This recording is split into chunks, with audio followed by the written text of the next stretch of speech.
The war came like a second fire, merciless, fast, and without warning. It began with smoke on the southern horizon. The enemy empire attacked. They didn't seek negotiation. They wanted submission. The court gathered in the war room. "They've taken Fort Zhu and are advancing toward the central plain, Your Majesty. We must act," Minister Jiang said. I stared at the map before me.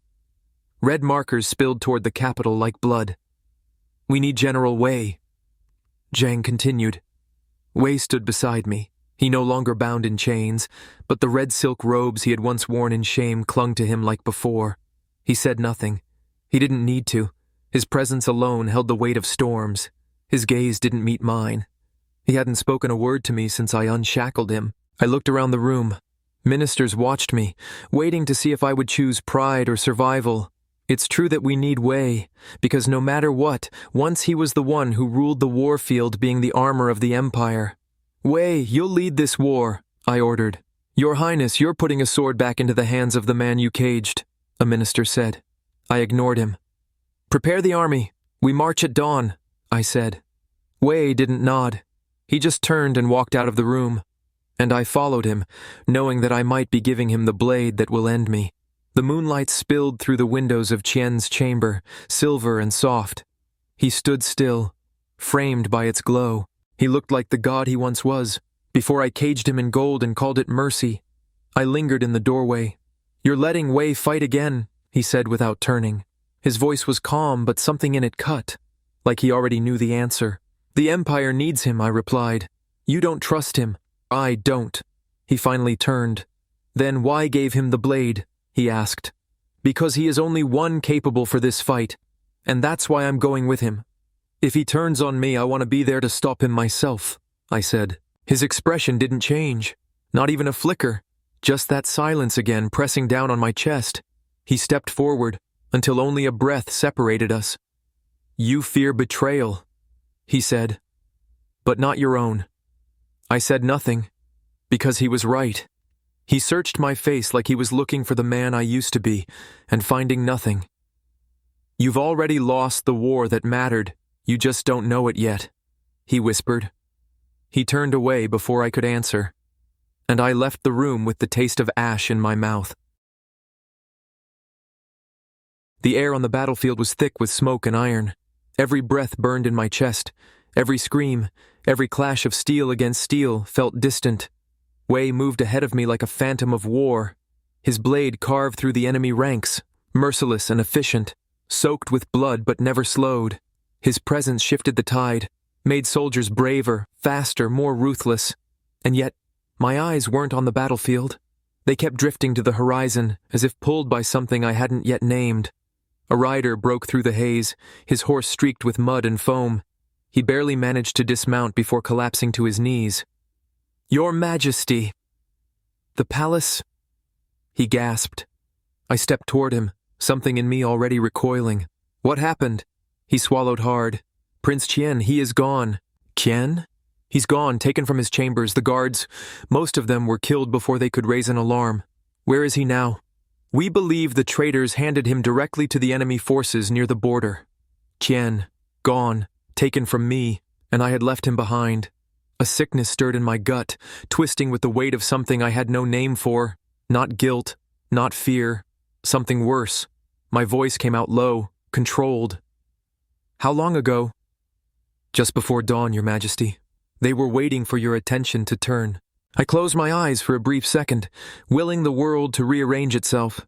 But the truth stood firm like a sword to my chest. "Mount the horses, double rations. No rest. We ride until we find him," I ordered. Wei appeared beside me. I hadn't even noticed him step away from the fight.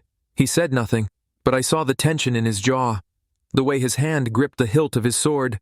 He had heard everything, and his silence told me more than words could. He would ride with me, and if he found those responsible, he would show them no mercy. We turned our backs on the battle. Victory on the field meant nothing if Qian was gone, because I knew this enemy, and they wouldn't use him as a hostage. They would break him. By the time we reached the enemy camp, night had fallen. The sky was a sheet of black velvet. Only the glow of distant torches lit our way, flickering like ghosts along the ridge. We moved like shadows through the trees. And then I saw him. Qian knelt in the center of a clearing surrounded by foreign soldiers. His white robes were torn and stained, hanging off his frame like a shroud. Blood marked his temple, trailing down his cheek. His hands were bound behind him. His head bowed, but he was still. Unbroken, a figure stood above him, one of the enemy generals holding a sword that caught the torchlight. "We meet at last, Emperor. I must say you're later than expected," he called out across the field. I stepped forward. "You have something that doesn't belong to you," I said. The general chuckled. "Do I? He looked like a gift to me." Wei's hand twitched at his side. "Let him go, and I may let you live," I said. The general stepped closer to Qian, placing the blade just under his chin. "I think not. You take one more step and he dies. I'd rather kill him than return him." I didn't think. I moved. Everything happened in seconds. The general's blade flashed. Wei shouted my name. My feet carried me across the space between us before reason could catch up. And then, pain. A searing, blinding slice across my ribs. I staggered, breath stolen from my lungs. My knees hit the dirt beside Qian as blood poured through my fingers. He looked up. And in that moment, I saw it. Fear. Not for himself, but for me. "Ren." I collapsed forward, and he caught me. His arms wrapped around me with a strength that surprised us both. I felt the warmth of him. Wei's battle cry tore through the air. He tore into the enemy line like a blade of vengeance, cutting down everything in his path. Soldiers screamed, steel clashed. Blood sprayed across the grass, but I saw none of it. All I saw was Qian holding me, my vision blurred. His face hovered just above mine, tight with panic, stained with ash and blood. "Why would you do that?" he asked. "I'd rather bleed than watch you die," I said, my body weakened. I felt myself slipping, but I was still breathing. And so was he. The scent of crushed herbs clung to the air. Somewhere in the distance, a sparrow chirped. I tried to move. Pain answered me immediately, lancing through my side. My chest felt like it had been torn open and stitched back together with fire. A shadow moved at the edge of my vision. Then a voice. "Still breathing?" I turned my head. Slowly, Qian sat beside me, eyes tired. His face was clean now, the blood washed away, but the bruises hadn't faded. He looked smaller somehow. "Unfortunately," I rasped. He didn't smile, but something flickered across his face, an emotion I couldn't place. Not pity, not warmth, just something human. "You nearly got yourself killed," he said. "You were going to die." "So your answer was to die first?" I managed a weak smile. "I thought if I bled for you, maybe it would mean something." Qian was quiet for a long moment. Then, "It doesn't." I felt the truth of it settle in my chest like weight. "I'm sorry," I said. "Not as an emperor, not as a brother, just as a man who had finally run out of ways to justify the damage he caused. For everything. For what I did to you. For what I made of us." Qian didn't look at me. "I don't know if forgiveness is something I'm capable of. Not yet, maybe not ever," he said. "Not even for him?" I asked. The silence that followed made the air feel colder. Qian's voice, when it came, was low. "Wei is the reason I fell. He was the sword in my side, the silence in my final hour. You may have given the order, but he was the one who didn't stop it. He didn't even look back." I turned slightly. Wei was standing just inside the doorway, having heard every word. He didn't speak. His face was pale, his expression unreadable. But his eyes held the weight of every regret he had carried. Qian didn't look at him. "I can live with what happened, but forgiveness? That's not something I owe," he said. I closed my eyes for a moment. "Then live," I said.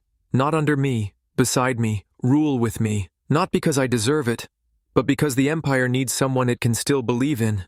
Qian's gaze returned to mine. And after a long pause, he gave a single nod. I looked to Wei. He stepped forward as if unsure he had the right to move. "You'll have your command again, if you want it," I said. Wei's voice cracked. "I don't deserve it." "None of us do," Qian said. "But we live anyway." I gave Qian everything. His title as prince, his own estate, his freedom to leave. Wei, too, his freedom and to be the great general like before. He accepted, not for me, for Qian, for the Empire. We live now in uneasy peace. Qian advises from afar, never asking for more. Wei trains the soldiers, no longer answering to chains. I rule, quieter than before, knowing my power is borrowed from the grace of the two men I once tried to own. No one speaks of the past, but we carry it, every scar, every silence, every shattered dream. The empire endures, and somehow so do we.